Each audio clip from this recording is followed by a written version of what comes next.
Okay guys, so I have Project Nightmare lifted, secured. So what I'm just kind of going over here with you is this setup. What you'll need is, or what I'll be using at least for this truck, I'll be using some pliers here. You'll need a 15 millimeter, 18 millimeter, 19 millimeter, 22 millimeter, 24 millimeter. This T55 is going to be for my brake calipers, just to remove the vehicle speed sensor. That's what this is for. I may sound muffled and far, because again, my Bluetooth setup here is it's not the greatest. Now the next thing is going to be the 10 millimeter. Grab my zip here. Again, this is a power. I just got it. Another one.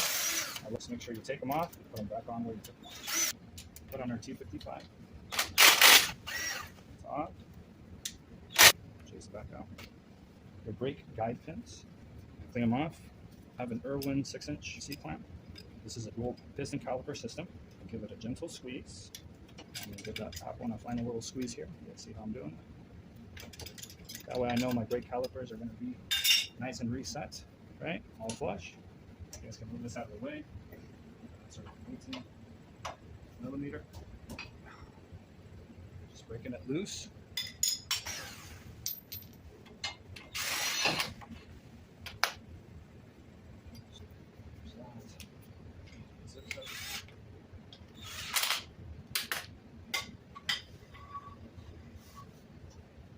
Slide my parts underneath the truck.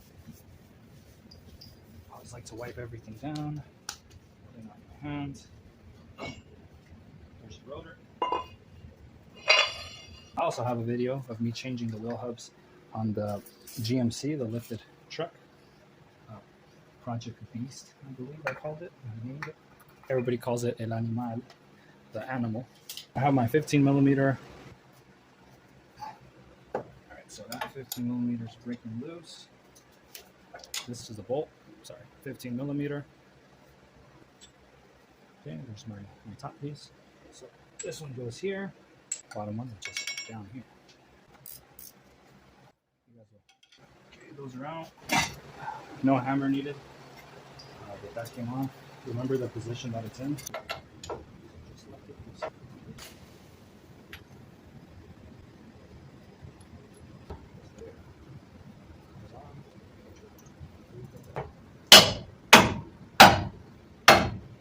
This is separated, right? Now the next part is to separate that bottom one. So I'm going to continue with my forceful thinking. I didn't use a ball joint separator or anything like that. I used my hammer, gave it a couple licks there on the top where I'm pointing. I left that 24 millimeter nut on the bottom so it can catch it. I also left those end links and shock in place so it can hold that lower control arm. You don't want that lower control arm to give out as you're releasing that spindle. All that force is going to come out flying towards your face with that spring. So please always keep safety in your mind. I've been doing this for a while, guys. So make sure you guys take the safety precautions necessary to complete this job. Other than that, please enjoy the video. Don't forget to subscribe. Thanks. These are the 3-inch lift spindles here on the left, and this is the stock spindle on the right. First thing I can notice is how much lower the mounting point for the wheel hub bearing is on compared to the stock one. How much farther back it's recessed as well for the lower ball joint as to the stock one. And the brake caliper bolts are going to go through here. This is where our tie rod goes through for the steering, right? So the steering knuckle can go left to right. And this is our stock location. Definitely a big difference here. I'm going to continue using it via top. I know on some of the drop kits, like if you were to do a drop, there's reverse mounted spindles, right? Where the tie rod comes in through the bottom versus the top. You just always check with the manufacturer how that mounts. And then we have also the mounting points for that top upper control arm, which we will be replacing. So I already marked the front side. Kind of ghetto, I know, but very, very necessary. So that way you're not too off track. Again, it's gonna have big wheels. So regardless of how we mount it, it's gonna have to get aligned. So I will just think it'll come out easy. 13/16 is what takes this off. I was just using a 3/4 close-in so I could break it loose. If you can fit a ratchet, fit a ratchet.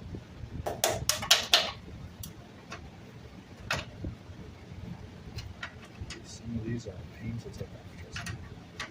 Just removing it. So I come out just like so.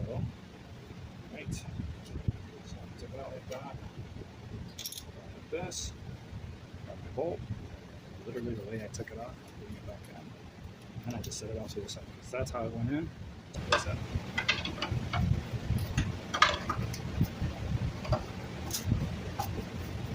Some of these get stuck because of the dirt.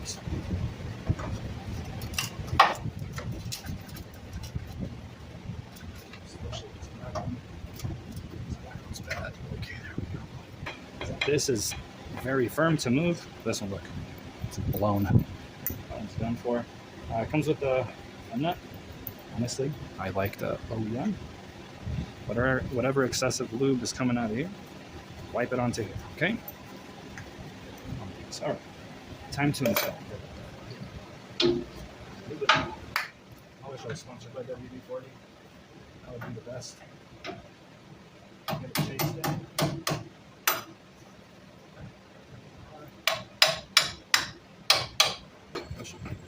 Hey guys, quick little voiceover here because I had 3 fans running and the cooler. It was extremely hot in the garage, but as you guys can see, I have that new upper control arm installed. Gonna go ahead and drop in that beautiful 3-inch eBay lift spindle. It's working out great. Everything lined up. I didn't have any issues torquing anything down to spec. I didn't have any issues with that wheel bearing either, or clearance issues. What I was worried about was that brake mounting caliper bracket, because I was like, if this thing doesn't mount up, I'm not going to be able to have any brakes, right? So it makes sense. But other than that, guys, it went pretty smooth from there on out, so enjoy the rest of the video. I don't measure from the rotor because the rotor can be loose, but from the hub, right, the wheel bearing, it's a good spot to start measuring from, to the center of the fender. So it shows me here 23 inches and a half. Alrighty. So 23 inches from hub to center line of the fender. And then we're going to go measure as well the passenger side. But what I also noticed is that this whole hub itself just sticks out much more farther from this upper control arm mount, right? So I'm just going to start from here. If I were to do a straight edge, it's anywhere between, I want to say 7.5 inches to the space of this rotor. From this top mount to this face of the rotor, that's 7.5 inches. All right. We are 20.5. So 20.5 versus 23.5, correct? That's not bad. That's fully extended as well. What I'm going to measure here is the hub, or at least the face of the rotor. The face of the rotor is less than 6 inches, more like 5 inch and 3/4. That's what I'm measuring. I mean, you could honestly call it, you can call it 5 inches and a half here, and then 7.5 on that driver's side, and that's that aftermarket spindle. Mark up these pins just like I did here. Mark up this one too. And if you have WD-40, just start hosing down everything. Now good, this isn't necessary if you're just changing out your spindles. I'm just doing it because I replaced the driver's side, so what you do to the driver, you got to do to the passenger, right? So these will have to come off. Take them out in the order, and then obviously this whole front fascia. So let me see if I can do a whole time lapse on this passenger side. So give me a second. Let me get set up over here. Let me grab all my tools.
That's light work.